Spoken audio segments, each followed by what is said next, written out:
Cette année-là, aucune femme ne conçut d'enfant. Cela continua les années suivantes, au point qu'une génération s'écoula sans que vienne au monde une seule génération nouvelle. Mis à part quelques réactions violentes isolées à ce fléau dévastateur, appelé bien plus tard le Moyen-Âge de la Matrice. Incendie d'édifices publics, destruction de monuments et de symboles nationaux, tentative de meurtre sur des personnes que les agresseurs jugeaient responsables du malheur qui les frappait. Tous les autres, accoutumés à se contenir, bridaient leur désespoir et ne se livraient qu'en privé au déchaînement de leur panique. Tels que déchirer des oreillers la nuit avec les dents, écrire des lettres perdues, incohérentes à Dieu ou au mal lui-même, le suppliant de se retirer ou le menaçant de l'attaquer de front à l'exemple de Saint Georges. Rester des heures immobiles, impassibles, en fredonnant de vieilles chansons nostalgiques, ronger furieusement leurs ongles jusqu'à l'os, ou se taillader profondément au rasoir, en dépouillant du corps sensible et caché, jusqu'à faire couler tout le sang qu'il fallait pour assouvir le besoin génital de sacrifice humain ou d'autopunition. Derrière des portes verrouillées toujours, les lumières convergent sur ce point brûlant, emblème de l'impitoyable carnage, avec toujours la même musique de cannibale accompagnant l'acte purificateur, avec l'immense tache de sang, toujours au même point.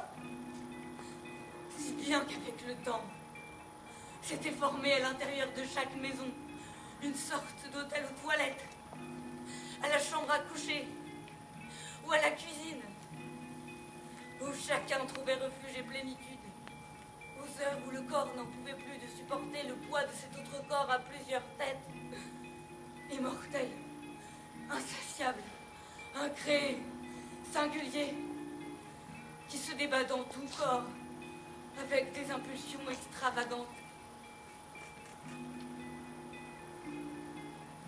et cruelles.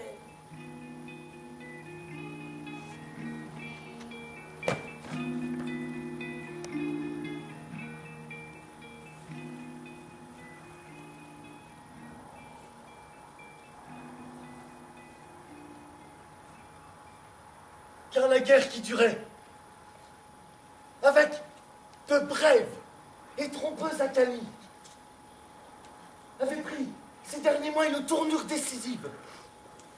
Même si depuis longtemps n'arrivait plus, c'est l'issue des combats nous est favorable. La victoire nous sourit. Nous sortons de la Troisième Guerre vainqueur et semblait s'acheminer toujours plus vite vers son issue fatale, puisqu'il était connu de tous que le front sud allait céder d'un jour à l'autre, comme la rémission quasi posthume que présente pour un laps de temps imprévisible une incurable maladie qui, malgré tout, se déclare sur tout le territoire dévasté du corps, abusé, arrachant la chair des os en une secousse pareille à une démence organique totale des articulations de la machine humaine. Et quand on a pris un matin le suicide simultané de deux généraux,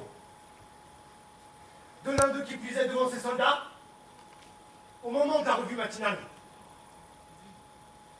plus personne ne douta que l'armée ennemie passerait la frontière d'un moment à l'autre, et qu'ainsi prendrait fin une situation qui tenait en suspens tout un peuple, épuisé par les entrelacements de sa propre histoire, et incapable de résister aux pressantes injonctions d'un égoïsme instinctif et d'un mépris incontrôlé mais conscient pour tout ce qui contribue à la survie de la nation. Ce qui revenait à assassiner la patrie avec préméditation, et qui signifiait ni plus ni moins que l'idée de nation avait d'ores et déjà disparu, sans retour.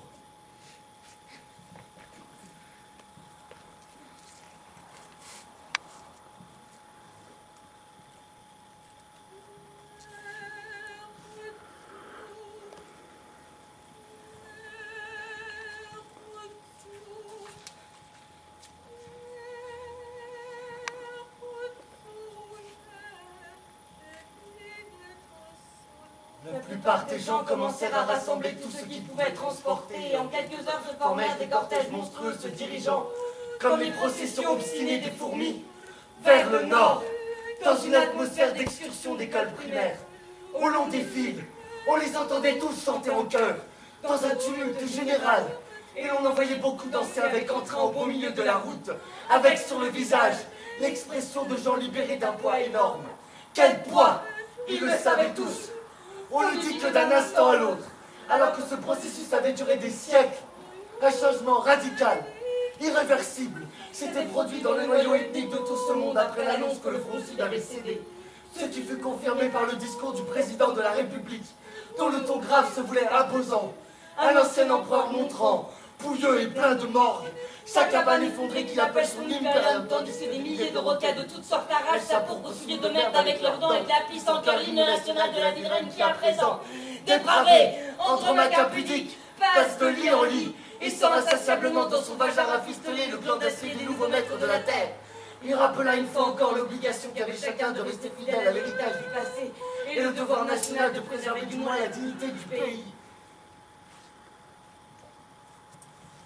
Ceux qui entendirent le discours présidentiel, car ils furent nombreux à tourner le bouton, lâchèrent les pires insultes à l'égard du président, de son discours et du pays, incitant les enfants eux-mêmes à répéter les injures en cadence, en frappant tous ensemble dans leurs mains.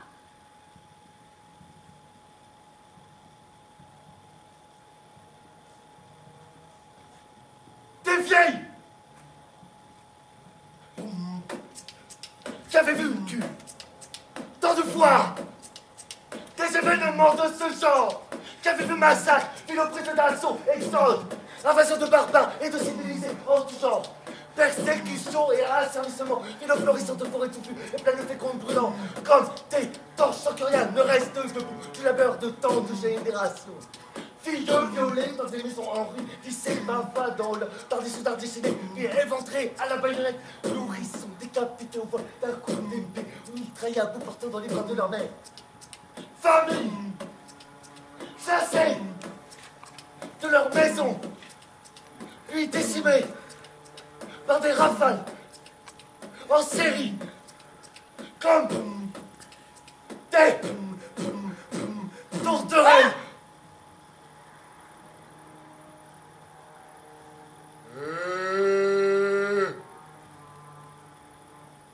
Tous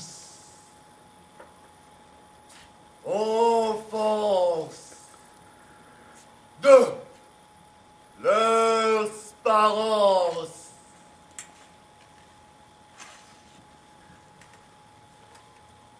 fameuses de leurs épouses,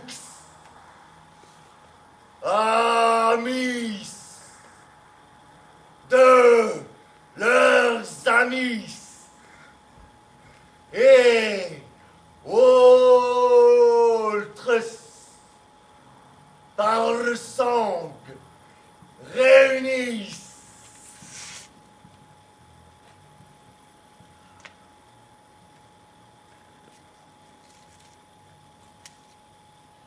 À grande douleur, estroite, séparée. Ce garçon, au grandissant du vaisseau sur la poitrine, la foudre de Zeus dans toute sa force concentrée aux organes, concourant à provoquer la plus puissante exaltation des sens, qu'on a élevé par groupe de 50 face au peloton d'exécution, dans le seul but d'anéantir la semence de vie en eux, et les os se tâtaient de sang, comme des roses rouges.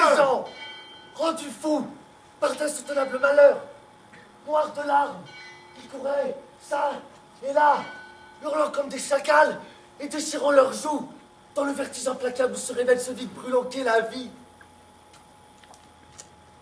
Dans le cauchemar de la transgression de cette nuit, qui la rend si insupportable qu'une poignée de charbon ardent dans la bouche. Des vieilles dont nul ne savait l'âge, et elles non plus, qu'on transportait comme les reliques de saints très anciens et anonymes sur le toit des voitures. au lieu de lever la main pour se signer, en écoutant les appels angoissés du président de la République, crachèrent dans leurs mains et firent tout ensemble. L'air entendu, en hochant la tête, les gestes que font les hommes, petits ou grands, pour désigner quelqu'un dont la branlette a ramolli le cerveau